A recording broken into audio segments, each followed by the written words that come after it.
حضرت مولانا قاسم نانوتوی رحمۃ اللہ علیہ فرماتے تھے, بڑا علم تھا ان کے پاس, وہ فرماتے تھے بہت بہت ان کی کتابیں پڑھے آدمی حیران ہو جاتا ہے, خاص طور پر اسلامی فلسفہ کو انہوں نے بڑا زبردست, لیکن اب وہ اردو آج سمجھ میں نہیں آتی لوگوں کی, بہت گاڑی اردو ہے. تو وہ فرماتے تھے کہ اگر میرے پاس علم نہ ہوتا نا اتنا, جس کی وجہ سے مجھے شہرت نہ چاہتے ہوئے بھی مل گئی, تو میں اپنے آپ کو ایسا چھپاتا کہ دنیا جانتی نہیں کہ اس نام کا کوئی بندہ پیدا بھی ہوا. خلوت نشینی, تنہائی پسند. لیکن جب آخرت پر یقین نہیں ہوتا تو انسان میں ہوس بھی پیدا ہوتی ہے, لالچ بھی پیدا ہوتی ہے. مجھے کسی نے بتایا, ہمارے ایک دوست ہیں, میرے شاگرد بھی ہیں, جامعۃ الرشید میں پڑھتے رہے, انجینئر بھی ہیں اور عالم بھی ہیں, پڑھے بھی ہیں ہم سے. انہوں نے کوئی انگریز کی کتاب پڑھی جو موٹیویشنل اسپیکر تھا, جس نے کامیاب لوگوں کی علامتیں بتائیں اور کامیاب لوگوں میں یہ ہے اور بہت زبردست زندگی. انہوں نے مجھے بتایا کہ یہ رائٹر ہے مشہور آدمی اور اس کی اپنی موت خودکشی سے ہوئی ہے. سمجھ میں آ رہی ہے؟ تو میں نے ان سے کہا اس کا نام اور اس کا حوالہ یہ مجھے دینا, تو میں نام کے ساتھ حوالے کے ساتھ انشاءاللہ بولو بتاؤں گا کہ جو لوگوں کو موٹیویشن کر رہا ہے. ایک دم ماہر نفسیات آئے تھے ایک دفعہ مجھ سے ملنے کے لیے, ان کے بھائی آئے ملنے کے لیے ماہر نفسیات کے, کہتے ہیں میرا بڑا بھائی, اس کا کام ہی ڈپریشن کا علاج ہے, وہ اسی فیلڈ کا ماسٹر ہے, ساری زندگی وہ یہی کرتا رہا ہے, لیکن خود ڈپریشن کی وجہ سے پاگل ہو گیا ہے. سمجھ میں آ رہی ہے بات؟ نہیں آ رہی میرا خیال. بہت ایجوکیٹڈ, پڑھا لکھا, اس کا کام تھا کاؤنسلنگ کرنا لوگوں کو ڈپریشن سے. ایک تو دیکھو یاد رکھو, بعض دفعہ ڈپریشن یہ کسی ٹینشن کی وجہ سے نہیں ہوتی, آپ کے باڈی میں کوئی ایسا موروثی ہوتی ہے یا کوئی دماغ میں کوئی ایسے کیمیکل آگے پیچھے ہو جاتے ہیں جس کی وجہ سے کوئی ٹینشن نہ ہونے کے باوجود بھی آدمی ڈپریشن میں چلا جاتا ہے. وہ تو ایک جسمانی بیماری ہے نا, جیسے کچھ بچے معذور پیدا ہوتے ہیں یا کچھ بڑے ہو کر شوگر ہو گئی, بلڈ پریشر ہو گیا, موروثی ہے. تو بعض دفعہ موروثی بھی ہوتی ہے. بعض دفعہ بڑے اچھے اچھے لوگ آپ کو ملیں گے ڈپریشن کی گولیاں کھا رہے ہیں, ان کو کوئی ڈپریشن حقیقت میں نہیں ہوتا, وہ دماغ کی بیماری ہوتی ہے.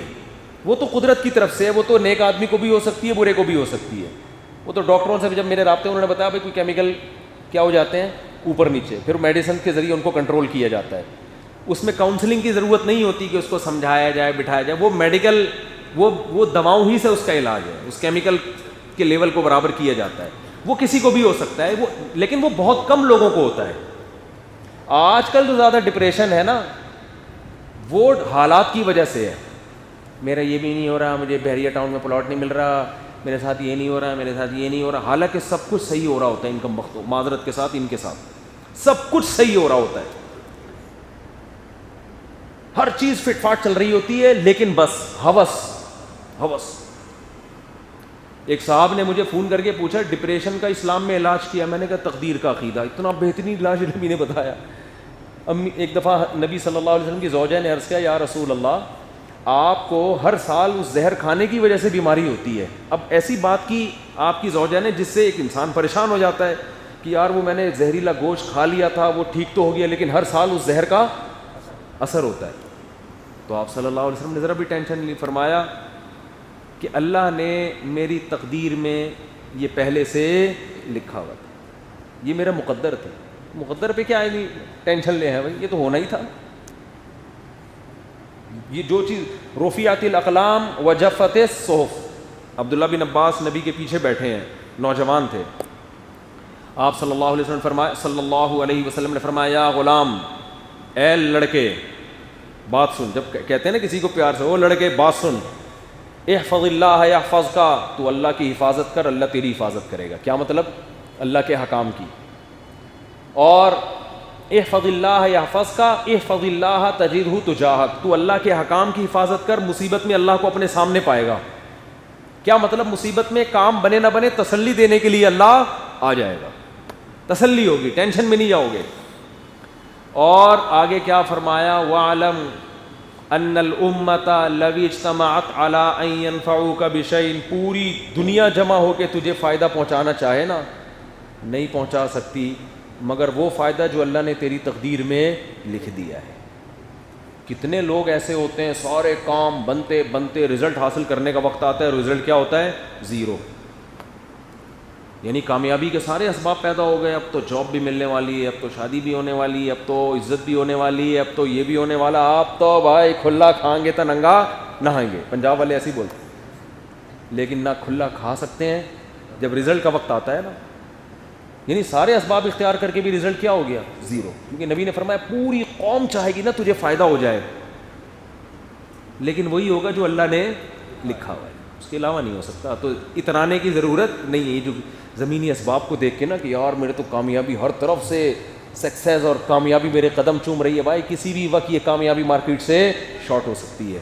زیادہ دل لگانے کی ضرورت, صحت ہے بھائی اب تو ڈولے بھی بن گئے, اب تو بالکل فٹ فاٹ, بیماروں کو دیکھ دیکھ کے نا فخر کر رہا ہے بھائی تم پڑے ہوئے ہو, اللہ کا شکر ہے بھائی, نہ کھانسی نہ نزلہ نہ زکام کچھ بھی نہیں ہے. پتہ چلا جی آپ کو تو کینسر نکلا ہے بھائی, اور اتنا خطرناک کینسر دریافت ہوا ہے, آپ تو فٹ فاٹ ہیں لیکن تھوڑے دنوں میں آپ کا انا للہ ہونے والا ہے. سب کچھ کرنے کے باوجود بھی رزلٹ کیا ہو گیا؟ زیرو. اور آپ صلی اللہ علیہ وسلم نے فرمایا کہ اور اگر پوری دنیا مل کے تمہیں نقصان پہنچانا چاہے گی, ڈپریشن میں جانے کی بالکل ضرورت نہیں ہے. یہ حدیث کا مفہوم بیان کر رہا ہوں. لم یضروک الا بشیء قد کتبہ اللہ علیک, اتنا ہی پہنچا سکتی ہے جتنا اللہ نے تمہارے مقدر میں لکھ دیا, اور وہ پہنچ کے رہے گا, وہ پیچھے ہٹ ہی نہیں سکتی. تو کیا فائدہ؟ اس لیے قرآن کے الفاظ دیکھو, لکی لا تأسوا علی ما فاتکم, اللہ نے سب تمہیں لکھ کے بتا دیا کہ جو ہوگا وہ ہو کے رہے گا. قرآن نے اس کی حکمت بیان کی تاکہ جو تمہیں نہ ملے نعمت اس پہ افسوس مت کرو کہ یہ تو ملنی نہیں تھی. ولا تفرحوا بما آتاکم, اور جو نعمت ملے اس پہ اتراؤ نہیں کہ میرا کمال ہے, بھائی اللہ نے لکھی ہوئی تھی مل گئی ہے. اترانے کی ضرورت نہیں, بلکہ کیا کرنا ہے؟ شکر ادا کرنا.